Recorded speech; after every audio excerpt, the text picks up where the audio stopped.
C'est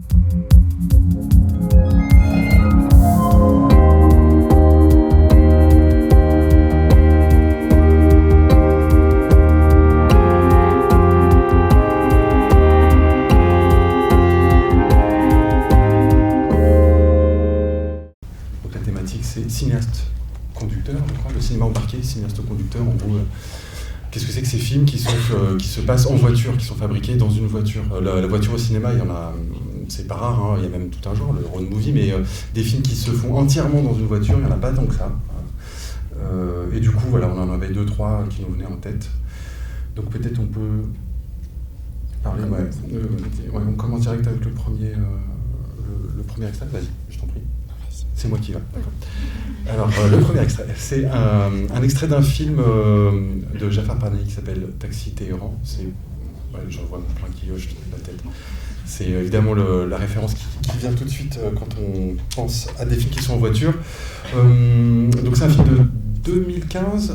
Rapidement, Jafar Panahi, j'allais dire, pour ceux qui ne connaissent pas, il a eu la Palme d'Or là, quand même cette année, donc il est quand même un peu connu. Une ou deux choses, c'est un cinéaste donc il a pas mal filmé et réfléchi sur la société iranienne et du coup qui a eu des problèmes de censure dans son pays. C'est quelqu'un qui s'est acharné à filmer dans son pays et du coup il a fallu qu'il trouve des subterfuges puisque rapidement il a été empêché par la justice. Il a fait de la prison, il a été assigné à résidence, il a fait des grèves de la faim, il s'est passé pas mal de choses à partir des années, je crois que c'est 2000-2010, c'est devenu compliqué pour lui. Et à chaque fois, il a trouvé des subterfuges qui sont plus que des subterfuges, c'est des principes de mise en scène. Alors des fois, c'est des choses très concrètes, par exemple sur un tournage, pour pouvoir tourner, il faisait 2 équipes de tournage, une équipe A et une équipe B. Une équipe c'était un leurre, c'était celle qui faisait le plus de bruit, qui était la plus visible. Du coup, la police arrivait sur le tournage de cette équipe-là et se faisait embarquer. Mais entre-temps, lui, il avait l'équipe B, plus discrète, qui pouvait du coup, continuer à filmer. Puis ensuite, quand il a été assigné à résidence, il a fait un film qui s'appelle « Ceci n'est pas un film », où il est tout seul chez lui, il essaye de voir comment c'est possible de faire de la mise en scène et du cinéma quand même, alors qu'on est chez soi. Et ensuite, il fait ce film-là, où il conduit un taxi. Et peut-être, c'est pas bien d'en dire plus, c'est les premières minutes du film, donc il n'y a pas besoin d'en savoir plus sur le film. Voilà, donc on peut lancer l'extrait. Et puis on en parle après.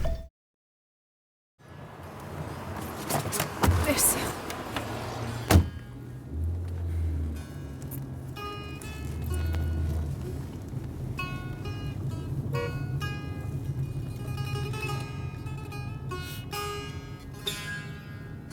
آقا این چیه؟ کدوم؟ اینی که این جلو گذاشتین این؟ دزدگیره آقا؟ یه جورایی دزدگیرم هست. ظاهرش معلومه خیلی چیز خفن و کار درستی باشه. چطور مگه؟ میشناسینشون؟ حالا یه جورایی کارمون شبیه شماست، ولی از من میشنوید ردیف کن ماشینتو، چون که چند وقت پیش فامیل ما از خونهش اومد بیرون. بنده خدا از در خونه اومد بیرون، سوار ماشینش بره سر کار، نگاه کرد دید 4 چرخ ماشینشو برداشتن جاش براش آجر گذاشتن. چه ماشینی؟ پراید. بنده خدا آخه دیگه پراید هم 4 چرخشو دزدیدن داره. من خدایی جای این دولت و حکومت بودم یه 2-3 تاشونو قشنگ اعدام میکردم، حالشون جا بیاد. اعدام؟ بله. آقا یعنی چی؟ شما راحت واسه جون آدمو صادر می‌کنی؟ ساعت چند هم مرسه میاد؟ حالا بدبخت بیچاره که این کارو کرده شاید اصلا درموندگی و احتیاج بوده، احتیاجش این کار کرده. خدای من آدم چه چیزایی میشنوه. درموندگی چیه خانوم؟ احتیاج کدومه؟ شاید محتاج بوده بیچاره. الان این آقایی که داره دنده خاص میزنه که بیشتر از همه احتیاج داره. من خودم از همه نیازمندترم. دلیل میشه که احتیاج داره یکی دیگه رو بدبخت کنه؟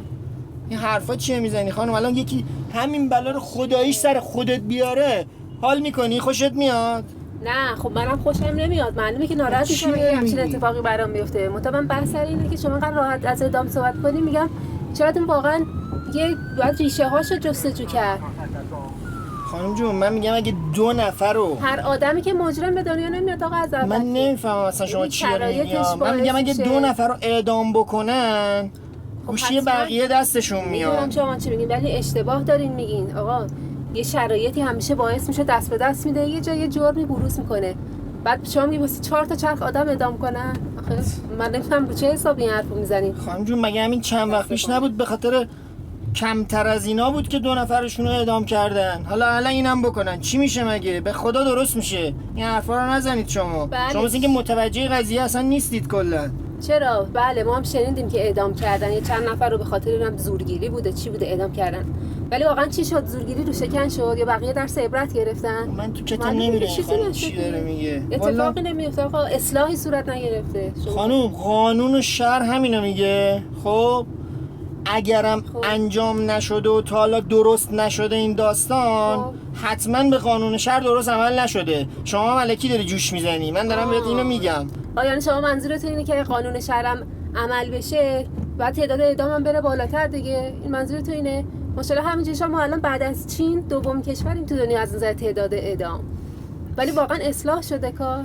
خب می‌بینی که نشده دیگه. نه دندت جا میره نه تو کفت میره. من دارم چی میگم اصلا حالیت نیست مثلا که متوجه قضیه نیستی. پارسیان از کجا بریم؟ من نمیدونم مستقیم چه جوری شد. چه من مستقیم بریم میرسی بهش. مستقیم چی آقا؟ مستقیم نه بیمارستان پارسیان سعادت آباد بین میدون کاج و فرهنگ. یعنی همینو برم دور بزنم. آباد بری سعادت آباد شهرک غرب. مرسی آقا. حاجی این کاره نیستی مثل اینکه چطور مگه؟ راننده تاکسی مگه نیستی؟ راننده تاکسی باشه آدم بدن ندونه بیمارستان پارسیان کجاست. کلا نکنه مثل اینکه شما مستقیم نکنه شما پاشنه بالا زدی و بله چارچرخ بالاتر زدی. سلام. چیه داستان؟ چرا من میفهمم دارم چی میگم ولی حالا که ما با هم وارد این بحث شدیم من برام جالبه. میخواستم اگه میشه یه سوال ازتون بپرسم. بفرما خانم. شما شغلتون چیه؟ چه ربطی داره حالا به شما و این بحثایی که ما با هم دیگه کردیم؟ چرا؟ حالا همچینم بی ربط نیست. بالاخره ببینید کسی که از یه عقیده دفاع میکنه یا باورش داره یا نفی براش داره. همینجوری که نمیگه که حالا من برام جالب بدونم شغل شما چیه؟ شما شغل خودت چیه؟ اینقدر سیم جیم میکنی ما رو. حالا اگه من شغلم بگم شما میگین؟ حالا شما بگو شاید من دنبالت اومدم. من معلمم آقا. یکی آجی خدایی من میگفتم واقعا شما مثل اینکه افسانه کار میکنین خانم. اینقدر کتاب داستان خوندین و نمیدونم با این بچه مدرسه‌ای ها سر کله زدین فکر کنم داستانتون هم اینجوری شده عادت کردین. باشه قبول. اصلا همینه نمیگفتی من متوجه داستان بودم خانم جون. قبول. حالا شما میگین شغلتون چیه؟ من شغلم آزاده. تخصص هم میگم حالا. ببخشید من پیاده میشم اونور اگر ممکنه. حالا اونور چراغ کرایه منم لطف کنید بگید. لازم نیست بفرما. یکی ما شما مثل اینکه کلا این کاره نیستی ها. 2-3 تا سوتی برام پیش ما دادی الان. شغلتون آزادم که باشه بالاخره یه کاری داری میکنی دیگه. من تخصصم واسه پیاده شدم بهت میگم. راست حسینیشو بگم خانم جون. من تخصصم کیف قاپیه. کیف میقافم. قاپی؟ بله. منتها کیف خانم معلم مثل شما رو راننده تاکسی مثل ایشون رو نمیدزدم. اون کسی که به چرخ ماشین پراید دزدیدن رسیده به آخر خط رسیده. متوجه شدی؟ تپه‌ای نریده دیگه باقی نذاشته. از من به شما نصیحت شما دیگه برای اینجور آدم‌ها دل نسوزونید. بیا علی. عجب. Voilà. En fait, donc, comme vous avez compris, c'est un format un peu particulier d'acid pop. Parce que le réalisateur du film que vous allez voir après n'est pas là. Et donc, avec Julien et Maciek, quand on s'est parlé par téléphone pour réfléchir un peu à ce format-là, on s'est dit que on avait envie d'aborder deux grandes questions qui nous intéressaient un peu tous les trois. D'une part, ce dispositif de filmer dans une voiture. Qu'est-ce qui permet, comment il fonctionne, par quels moyens, etc. Et en même temps, vous allez voir qu'on a choisi quasiment que des extraits de films de fiction.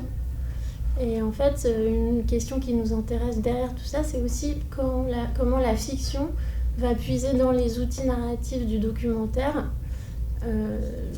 des façons de raconter des histoires.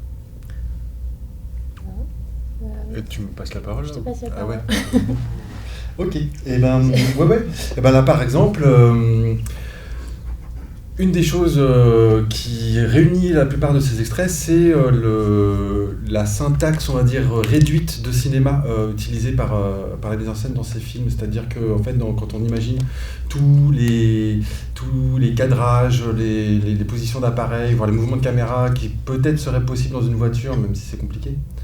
Là, en fait, les réalisateurs à chaque fois font un choix très réduit d'effets de mise en scène. Et là, par exemple, en fait, on a affaire à un plan séquence avec une seule caméra. Plus tard dans le film, en fait, il y aura plus de caméras. Il y aura 2 caméras à l'avant, plus une caméra à l'arrière qui filme la banquette.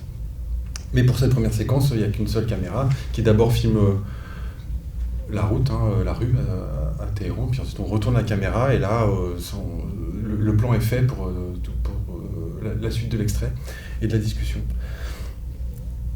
Donc ce qu'on voit, c'est que ce que permet ce choix réduit d'effets de mise en scène,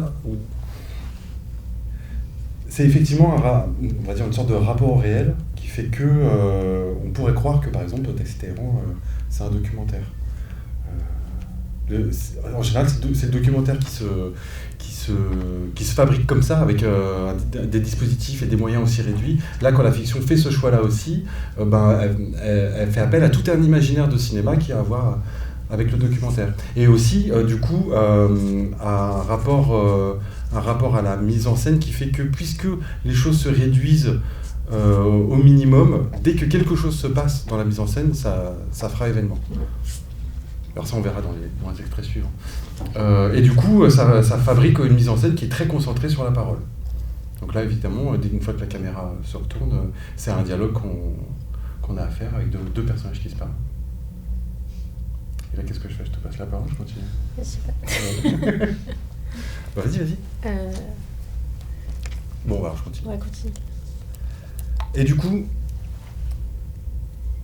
ce qu'on peut voir là, quand on parle de la tension entre documentaire et fiction, ce qu'on peut voir là, c'est que, par exemple, cet intérieur de la voiture, c'est aussi l'intérieur de la voiture où le réalisateur peut un peu maîtriser sa situation.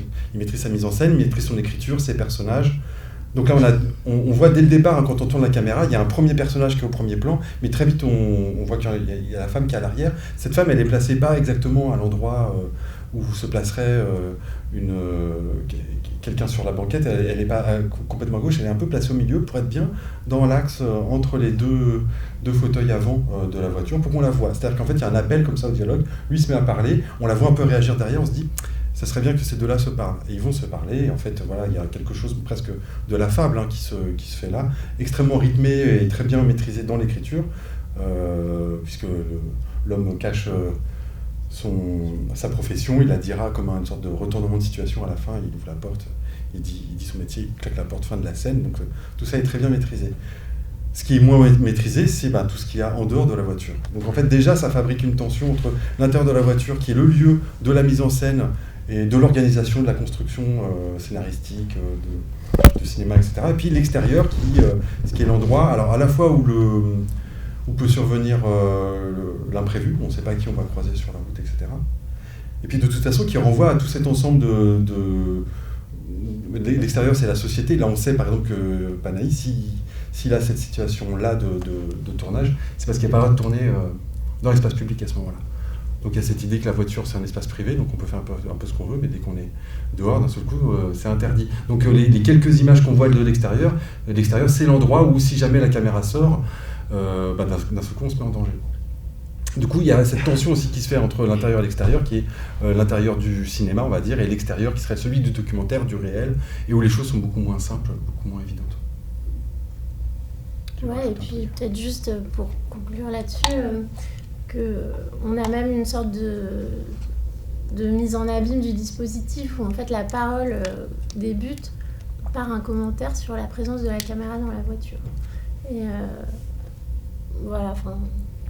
Bah oui, c'est une manière d'affirmer tout de suite le dispositif. Quelque chose qui se fait d'ailleurs directement en documentaire, c'est rare qu'en fiction on dise tiens, il y a une caméra. Et qui pose une sorte de pacte avec le réalisateur où on fera comme si en fait tout ça était filmé en mode documentaire. Alors sur cette tension entre l'intérieur et l'extérieur, on a un deuxième extrait qui problématise et qui même limite dialectise ça de manière beaucoup plus directe. Ouais. C'est un extrait d'un film de 2008 qui s'appelle Je veux voir, d'un couple de réalisateurs libanais qui s'appelle Johanna Hadji Thomas et Khalil Jorej. Eux, alors juste 2 mots sur ces deux-là, c'est en fait des cinéastes et des plasticiens qui sont nés à Beyrouth, qui ont grandi pendant la guerre civile et qui travaillent. En gros, le cœur de leur travail, c'est de dire on veut récupérer le contrôle de comment on raconte cette histoire-là. L'histoire du Liban, l'histoire de la guerre civile et notre histoire, quoi. Et pour reprendre le contrôle sur ces façons de raconter l'histoire et le présent et d'imaginer le futur aussi, ils ont à la fois un travail de plasticien et de cinéaste. Et pour ce film-là, ils ont demandé à Catherine Deneuve, donc la fiction par excellence, de s'embarquer avec eux et un acteur libanais qui s'appelle Rabi Mroué dans une voiture, dans un film de fiction juste après la guerre de 2006 avec Israël. Et le titre du film, donc, c'est Je veux voir. L'histoire, c'est Catherine Deneuve qui serait à Beyrouth pour recevoir une distinction fictive, qui demande à voir la réalité de la ville, du pays, des destructions de la guerre qui vient de s'achever. Et donc elle part en voiture avec Rabi Mroué.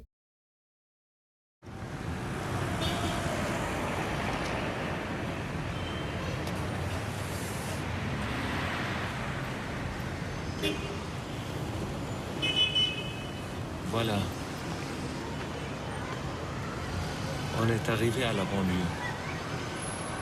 À Dahi. Qu'est-ce qu'il y a dans la banlieue? C'est le quartier qui était... Le plus touché? Oui, le plus touché durant la guerre.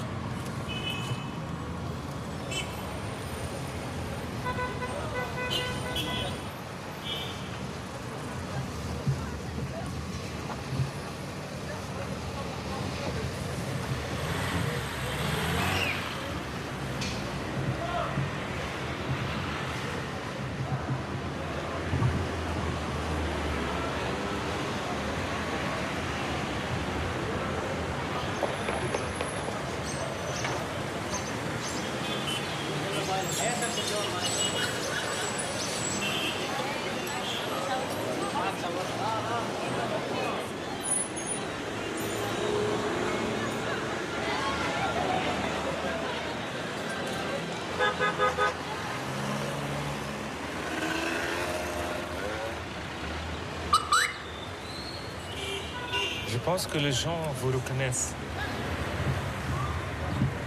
Non, non, je crois pas. Je crois pas, non. C'est vrai.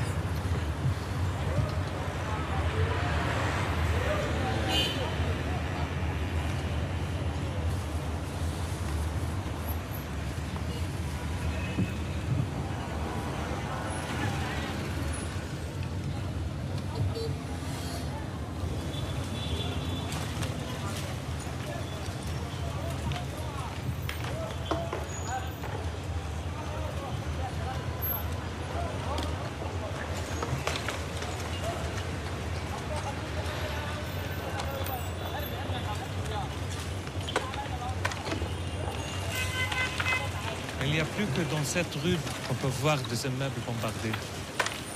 Les autres immeubles sont déjà... Tout a été rasé? Oui, sont complètement détruits pour être reconstruits. Oui, c'est ça. Non, c'est vide. Il n'y a que de trop profond.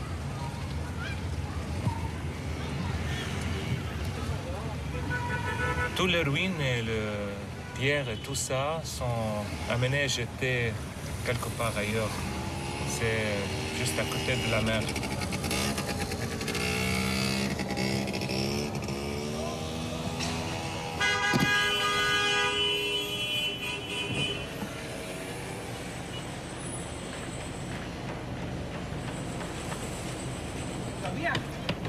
شو؟ ما فيك تصف هون. ليه؟ لأنه ما معنا إذن. كرمال إجراءات أمنية. ليه صف قدام محل ما كنا متفقين؟ طيب اوكي. أوكي.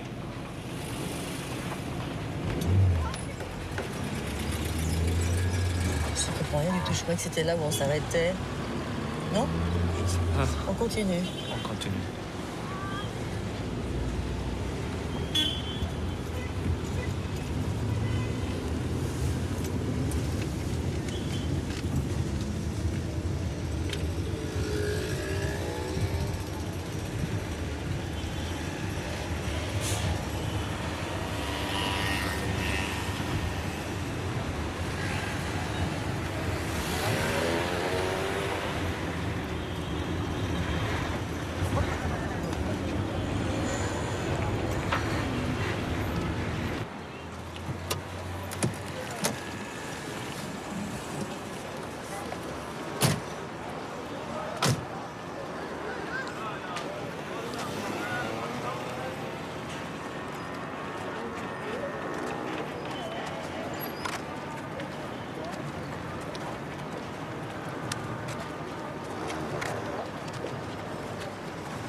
Qu'est-ce qui se passe? On doit arrêter de filmer. On ne peut pas filmer au-delà de cette ligne. طب يلا يلا بعد من هون نروح على غير بناية. Julien, on peut pas filmer l'immeuble juste après. On recommence un peu plus loin. C'est pas la caméra. On est là-bas.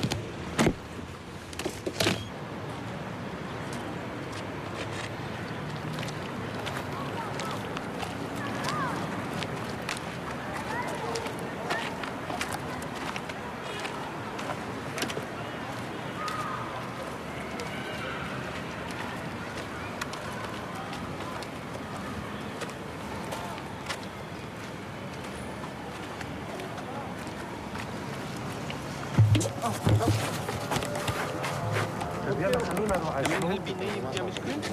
طب خلص. Bon, bah, اوكي. On va aussi. يلا خلاص. اوكي Ça va, moi ما بقى شعبالي ما عليك. Ok, يلا on arrête de filmer, on va au sud. La première chose qu'on peut noter, c'est la durée des plans hein, sur la ville détruite. On sent vraiment que là, le désir de cinéma, les choix de mise en scène, c'est effectivement d'abord d'enregistrer l'état des choses, quoi. En général, même, de toute façon, cette idée de faire des films en voiture, la voiture, c'est un lieu paradoxal, parce que c'est à la fois ce qui permet de traverser le monde, d'être dans le monde, et en même temps, on est un petit peu extrait du monde, dans une sorte de petite bulle, et ça permet comme ça donc de traverser les choses et d'observer. La plupart de ces films, hein, ils insistent hein, sur des plans longs, avec des travelling pour pouvoir enregistrer les choses qui se passent en dehors de la voiture. Là, ce qu'on a trouvé vraiment passionnant dans cet extrait-là, c'est que pour montrer l'extérieur, il y a évidemment les plans où on va filmer les bâtiments détruits, les gens dans la rue, etc. Et puis il y a ces plans, une espèce de contre-champ, on va filmer le visage de Catherine Deneuve qui regarde. Sauf que là, le choix qui a été fait, c'est pas de mettre la caméra à l'intérieur de la voiture pour la filmer, on a mis la caméra à l'extérieur et donc on filme la vitre qui sépare Catherine Deneuve de l'extérieur. Et du coup, il y a cet effet à la fois très simple et vertigineux, de sorte de surimpression où on continue à voir la ville qui va s'imprimer sur le visage de Catherine Deneuve, avec du coup cet effet de cinéma vraiment troublant où on a ce visage qui est vraiment le visage de la fiction du cinéma français. Il y a eu tellement de rôles, tellement d'années qui ont traversé ce visage. Et là, sur elle, on va mettre des images de la réalité la plus crue, quoi, la plus dure. Et du coup, cette espèce de tension comme ça entre l'extérieur et l'intérieur, dans ce plan-là, il est vraiment problématisé de manière cinématographique, de manière très forte. Ouais, et pour aller, continuer dans ce sens-là, pour revenir à la question de la fiction qui puise du documentaire, des outils narratifs documentaires pour se frotter au réel, là, moi je trouve que justement cette dimension-là du dispositif où on a comme un double écran, quoi, le pare-brise qui permet à la destruction à la ville de se refléter sur ce visage de Catherine Deneuve, c'est quasiment Là, ils vont même puiser dans les outils narratifs du roman, quasiment, en fait. C'est comme une figure de style, genre de métaphore filée, qui permet de raconter plusieurs réalités, la destruction et tout, mais aussi le fait qu'à un moment, dans ce réel auquel la fiction, donc Catherine Deneuve qui serait l'incarnation Il était une fois un peu, on les force à arrêter de filmer un moment. Et au moment de la sortie du film, ça a été compliqué pour eux parce que en fait, les gens qui leur demandent d'arrêter de filmer, c'est le Hezbollah qui contrôlait à cette époque-là ce quartier-là de Beyrouth. Et dans ce projet plus vaste à eux, de dire on reprend le contrôle de la façon dont on raconte notre histoire, de faire un film où on voit le Hezbollah qui empêche des artistes de filmer leur ville, ils ont été mis en danger aussi. Enfin, ça a été hyper problématique pour eux. Oui, puis c'est une scène qui vient réappuyer cette idée que l'intérieur de la voiture reste un endroit quand même où on maîtrise un peu le monde et le monde à l'extérieur. Par contre, c'est tout de suite plus compliqué. Moi, c'est assez troublant de voir d'ailleurs les deux acteurs commencer à marcher. C'est une sorte de making-of. On voit que on reprend la scène, puis on y retourne et on se fait arrêter dans le tournage. Donc c'est vraiment cette idée que le cinéma, il y a des endroits où il est empêché et que du coup il faut trouver des lieux comme ça pour pouvoir quand même filmer et raconter ce qu'on veut raconter. Et donc voilà, c'est un des points communs avec les films qu'on a rassemblés, c'est que ce lieu-là, c'est la voiture. Et du coup, troisième extrait. Très bien. Troisième extrait. Alors le troisième extrait, c'est un extrait de Tel, de Kiarostami, qui date de 2002. Ouais. On est toujours dans une voiture, pardon. Et bah non, il n'y a pas grand chose à dire, c'est ouais, une voiture. Non, ce qu'on peut dire quand même, c'est que. C'est un gros spoiler. Non, mais ce qu'on peut dire quand même, c'est que Kiarostami, c'est un peu le père de ça, quoi. Jafar Panahi lui-même, il était d'abord assistant de Kiarostami. Enfin, s'il fait Taxi Téhéran, c'est parce qu'il y a eu Ten d'abord, quoi. Donc nous, là, on monte un peu le temps. On a fait 2015, 2008, là, dans 2002. Et qui est déjà une mise en scène un peu radicale, puisque là, on est dans la voiture. C'est à chaque fois une femme, la même femme qui conduit la voiture. Et le film est en 10 chapitres. Chaque chapitre, c'est un passager différent. Une passagère, d'ailleurs, c'est que des femmes, sauf un petit garçon au début. Et il n'y a que 2 caméras, une caméra sur la conductrice et une caméra sur la passagère. Là, c'est, alors je ne sais plus quel chapitre c'est, mais c'est vers la fin. Ouais, je crois que c'est 8, un truc comme ça. Et c'est tout ce qu'on a besoin de vous dire pour l'extrait. دوست دارم. جالب. به این مردهایی که هماغوششون میشی بهشون وابسته نمیشی، علاقه من نمیشی، دوست نداری که رابطه علاقه، عشق و علاقه به وجود بیاد بعد هماغوش بشی. چی داری؟ این نیاز رو نداری واقعا؟ این نیاز رو داشتم، اما دیگه از نیازمندی زیاد همین شماها مشکلتون اینه همه زنها آویزونین. بند خدا تو آویزون شوهرتی، میدونی؟ الان آویزون شوهرتی تو چی مثلا نیاز تو رو چیز کنه، برطرف کنه؟ چرا؟ وابستش. کافیه بفهمی شوهرت رفته با یکی دیگه. حالا من نمیدونم شوهر چقدر دوست داره، کافیه تو بفهمی. همین میخوای من حرف بزنم دیگه، گوش کن دیگه. کافیه میخوای بفهمی که شوهرت رفته با یکی دیگه. بعد همین دلیل باعث شد که تو شروع کردی این کارو؟ آره؟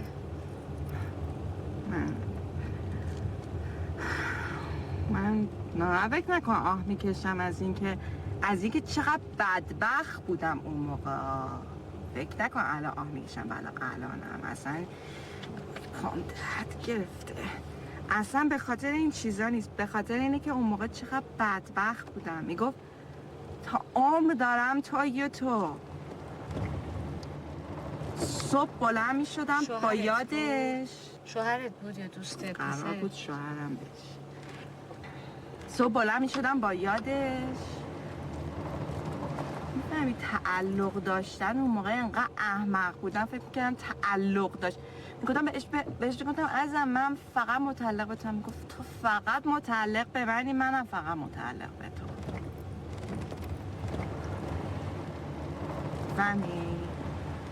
فهمی چی میخوام بگم؟ حالا متعلق به هیچ کس نیستی؟ چه میدونم اصلا هر چی میخوام، چه میدونم اصلا. الان فکر میکنی راحت تر داری زندگی میکنی؟ کجا؟ راحتم کلا بدون هیچ نیازی، هیچ به کسی، هیچ انقدر. شماها بدبختی، شماها کافیه بهتون مرداتون یه چیزی بگم بهتون، مرداتون یه شب باهاتون من میدونم دیگه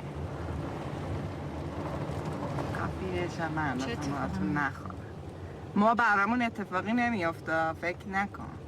ما خرجمون مرده با هم نخوابه واقعش پوله.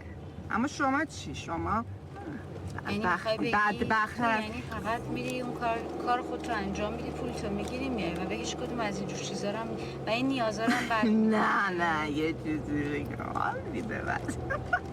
حال میده بس. آره نه حالا یعنی تو به هیچ موجودی فکر نمی کنی و وابسته نمیشی؟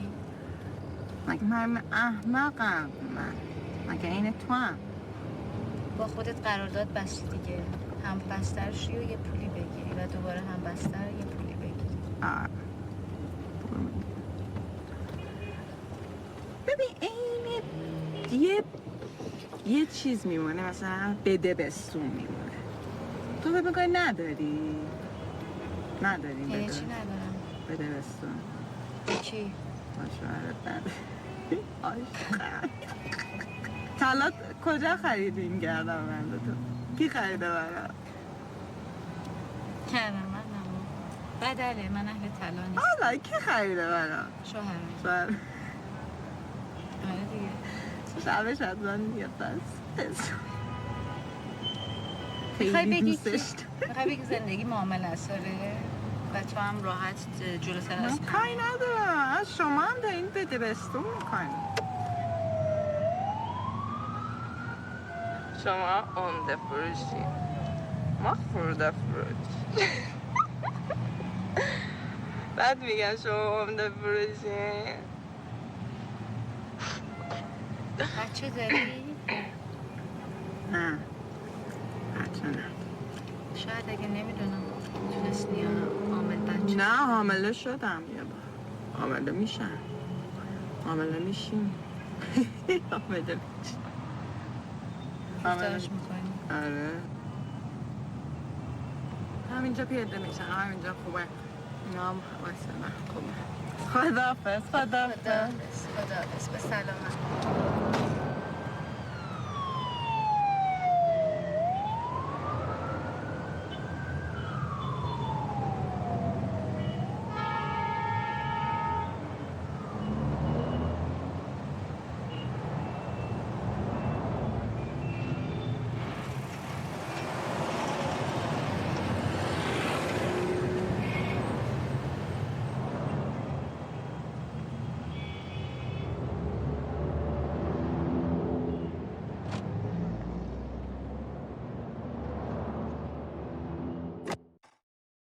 Là, c'est l'extrait qui illustre ce que je disais au début sur l'économie de moyens et d'effets de cinéma.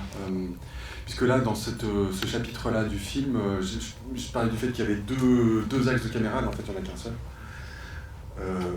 qui filme la conductrice.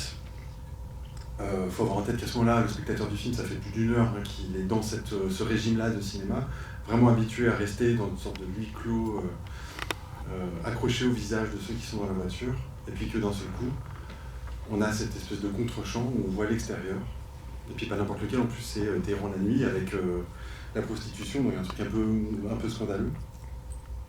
Et ce plan qui arrive, dans le film, c'est un vrai événement. Il y a un changement d'axe qui se fait, qui est un vrai événement pour le spectateur. Et cet événement, c'est le moment où on filme de l'extérieur. Ce qui peut être intéressant aussi, c'est quand je disais qu'il y avait deux axes de caméra, normalement, et là, on n'était que sur elle, que sur la conductrice. On peut comprendre confusément que c'est parce qu'en fait, la personne qui est passagère, c'est une prostituée, qu'en fait, on ne filme pas le visage d'une prostituée, ça peut la mettre en danger. Kiarostami, quand il a fait son film, il a rencontré les gens, souvent les gens jouent leur propre rôle, ou en tout cas un rôle qui correspond à leur vie.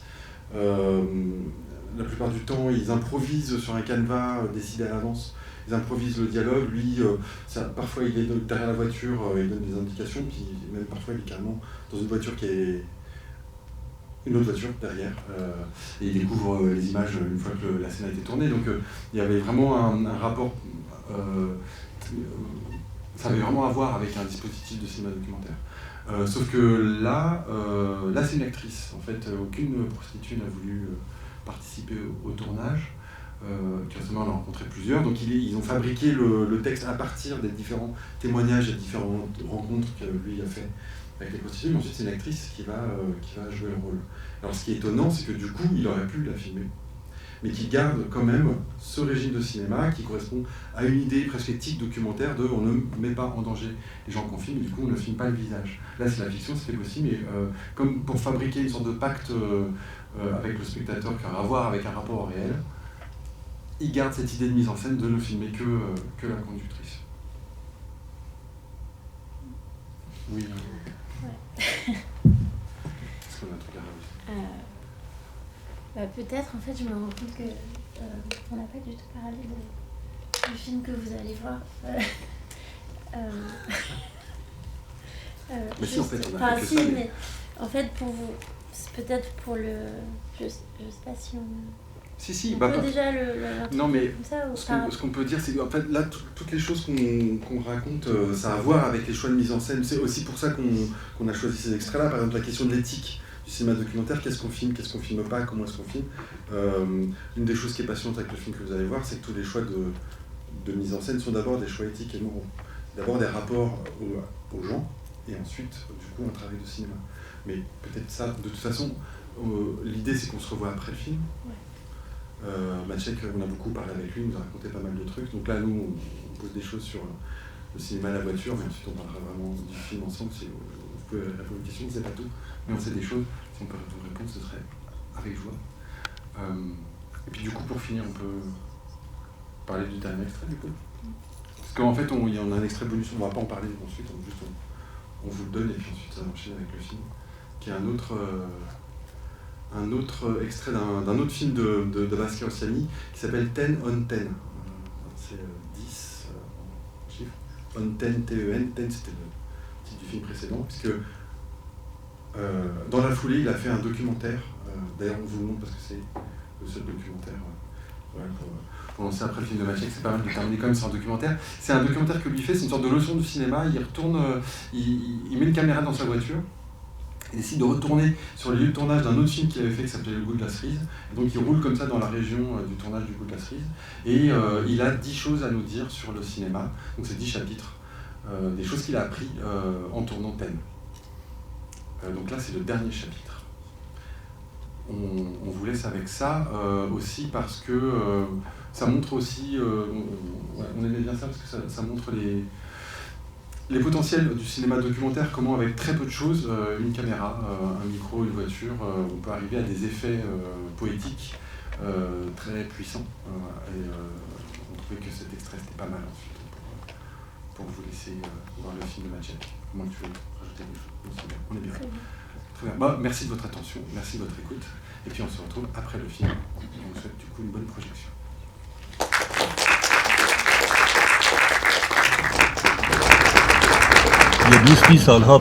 Il y a quelques années, un ami m'a fait une réflexion que je n'ai pas écoutée.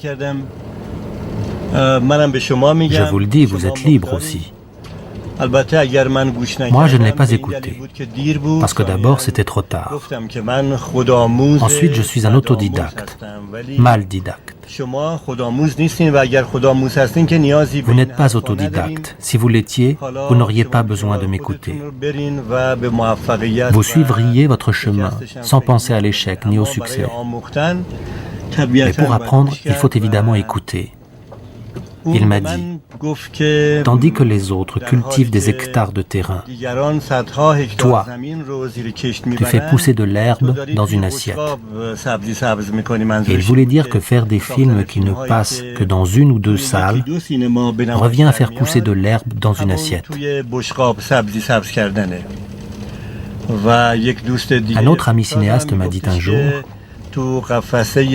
dans la poitrine de tous les peuples du monde, en dépit de leur culture, de leur ethnie, de leur nationalité et de leur langue, bat un cœur d'Indien.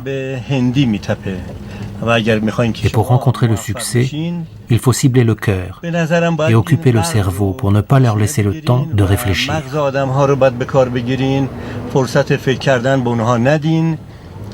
Il faut les émouvoir, les faire pleurer, rire, leur faire peur. Bref, il faut utiliser tous les moyens pour captiver le spectateur. C'est la règle du succès et le secret du succès du cinéma américain. Il n'a pas réussi sans raison. Et l'Amérique n'est pas devenue l'Amérique sans raison. Et si vous cherchez le succès en tant que cinéaste, en tant qu'un autre cinéaste, je vous donne un seul conseil. N'oubliez pas la formule du cinéma américain.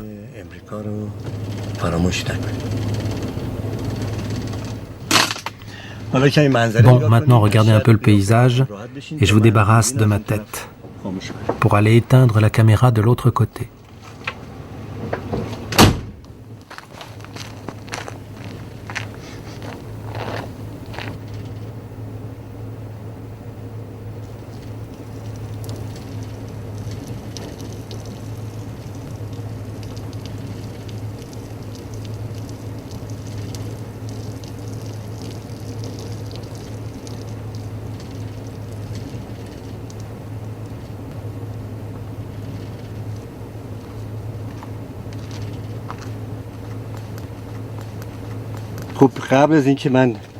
Bon, avant d'éteindre la caméra, je voudrais vous montrer quelque chose qui m'a fait penser à un poème japonais.